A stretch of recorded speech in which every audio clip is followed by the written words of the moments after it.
This is the story of Beauty and the Beast, One Magical Christmas. You can read along with me in your book. You will know it is time to turn the page when you hear the chimes ring like this. Let's begin now.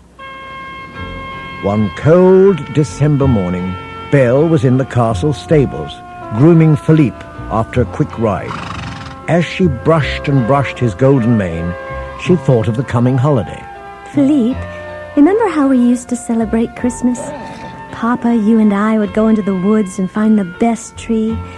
Papa would chop it down and you'd carry it home through the snow. Then we'd trim it with all our favorite ornaments, decorate the house, and cook a wonderful Christmas dinner.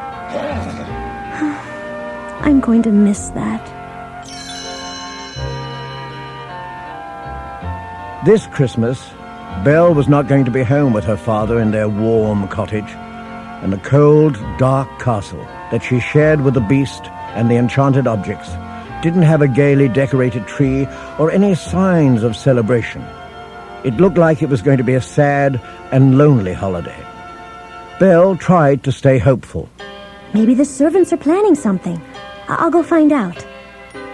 Belle found Lumiere first. He was dancing with the feather duster on a tabletop. Lumiere, does anyone in the castle celebrate Christmas? The friendly candelabra quickly stopped dancing. Why, no, Cherie, the master. He is against it. Oh, Lumiere, it's Christmas. I think we should celebrate. Sacre bleu, but the master's temper. I'm afraid it will never work. Belle was determined to bring the Christmas spirit to the castle. The first thing she wanted to do was bake Christmas cookies and fill the whole castle with wonderful smells. She came upon Mrs. Potts, the teapot, in the kitchen. Oh, I'm so glad you're here, Mrs. Potts. I need your help. It's time to get ready for Christmas, and there's so much to do.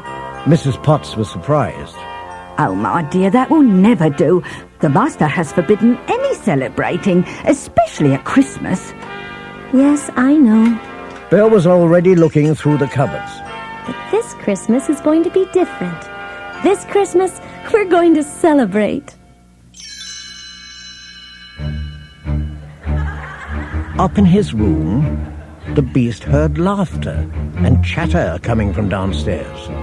He came out into the hallway and saw Cogsworth, the mantel clock, hurrying by. Cogsworth, what's going on? Cogsworth had heard about Belle's plans, but he didn't want to tell the Beast that Christmas was coming to the castle this year. It appears that the young lady has taken it upon herself to bake something. But it sounds like everyone is in the kitchen with her. Ah, yes, that would seem a bit strange, wouldn't it? But the truth of the matter is, she likes the company, and everyone enjoys her company equally as much. If that will be all, Your Highness, I must be on my way. I'm in charge of decorating, cleaning the mantles. The Beast could tell something was going on. I wonder. The Beast crept down the stairs and followed the sounds of laughter to the kitchen. There was Belle, working with the servants. The stove had 2 steaming hot pies sitting next to his burners and a tray of cookies browning in his oven. Finally, I get to do some real baking around here. The feather duster and Chip the teacup were making merry wreaths out of holly bushes and evergreen branches. Lumiere was trying to tie bright red bows onto the wreaths, but the flames on his candles kept burning the ends of the ribbons. Mrs. Potts dashed madly around trying to help everyone. As the Beast turned to go, he moaned sadly. The servants stopped what they were doing and looked at Belle. She paused only for a moment, then continued rolling out cookie dough. It's all right, everyone. Once the decorations are up and the cookies are baked, he'll come around.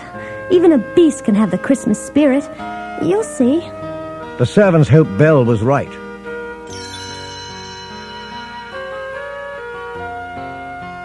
Late that night, the Beast wandered through the castle, looking at the cheery decorations that the servants had put up.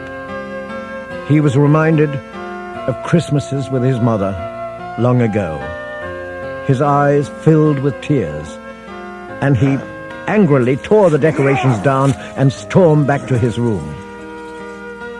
Unable to sleep, the beast paced back and forth. What should I do? What should I do?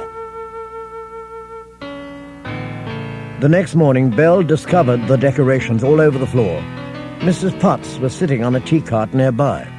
There, dear. It's a hard time for the master. Well, maybe if I gave him something special, he'd understand that Christmas is a time for sharing. Do you have any ideas? But Mrs. Potts was already on her way back to the kitchen. I'm sure that whatever you give him will be lovely, my dear. Belle sighed. Maybe Lumiere will know.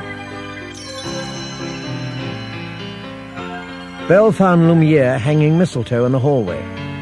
Lumiere, what could I give Beast for Christmas? Let me think. Perhaps a handsome new tie would be nice. Oh, that's a good idea. Thank you. Belle didn't want to seem rude, but she was thinking more of something that would show him the spirit of Christmas. This was going to take a lot more work than she thought. She left to find Cogsworth. Cogsworth was directing the servants as they decorated the library. Cogsworth, can you help me? I'm trying to think of a gift that would show Beast the true meaning of Christmas.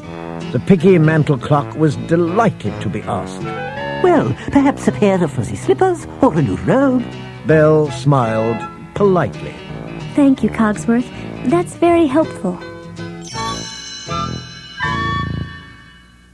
As everyone was getting into the holiday spirit, the Beast stayed in his room more and more.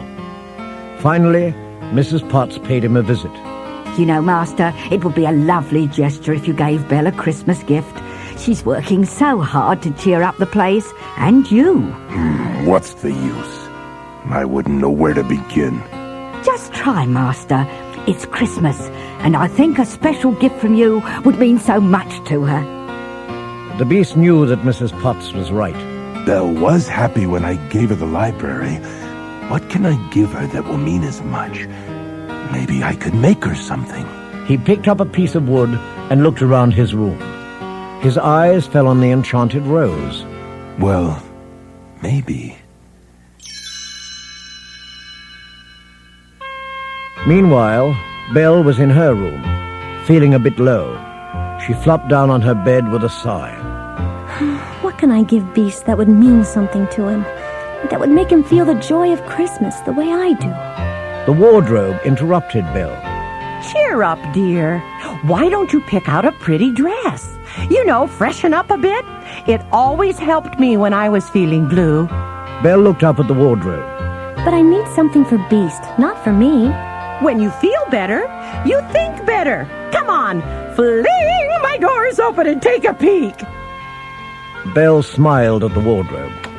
She slowly lifted the latch on the doors and gazed at the clothes inside. Hanging among the beautiful gowns was the dress Belle had worn when she first arrived at the castle. She ran her fingers over the simple cloth and smiled at the wonderful memories it brought. Then she noticed that something heavy was in the pocket. Oh, Papa's gold watch. I'd forgotten that he'd left it here. Suddenly, Belle had an idea. Maybe someone else could use it. While Belle was wrapping the Beast's gift, the Beast was madly trying to carve a beautiful rose for Belle. But his hands were too big and clumsy. Oh, who am I trying to fool? I can't make anything with these huge claws. I'm nothing but a monster to her. The Beast threw the chunk of wood across the room. It hit an old dresser that he never used. A strange tinkling sound came from one of the drawers.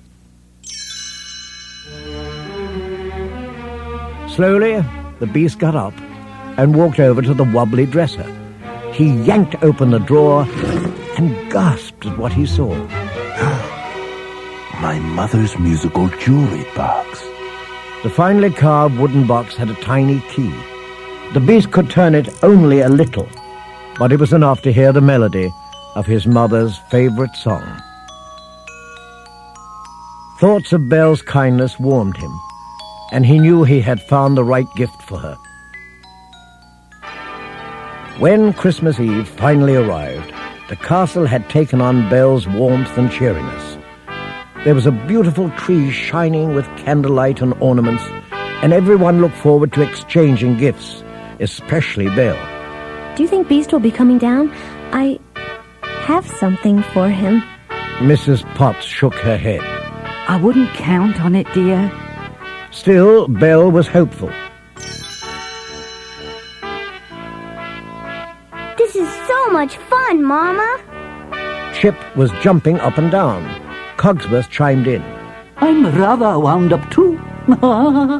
Lumiere was also all aglow. This whole castle hasn't had this much excitement in ages. Just then, they heard the Beast plodding down the stairs. Everyone held their breath. He had changed into his finest suit and was carrying a small, gift-wrapped box. Belle rushed up to him. I wasn't sure you'd join us. The Beast hesitated, then pushed the box into Belle's hands. This was my mother's. I'd like you to have it. He turned to go. Wait! I have something for you, too. Belle handed him her gift. It would mean so much to me if you'd accept this. It belonged to my father. The Beast smiled at the gold watch. His mother's jewelry box would have been the perfect place to keep it. Belle was smiling too, thinking how handsome her father's watch would have looked in this beautiful jewelry box. Carefully, she wound the key, then set the box on the mantelpiece. I'll keep the box here, so we can enjoy it together. And the watch will stay inside the box when I'm not using it. Then you can see it too. Merry Christmas, Belle. Belle smiled warmly. And a very Merry Christmas to you, Beast.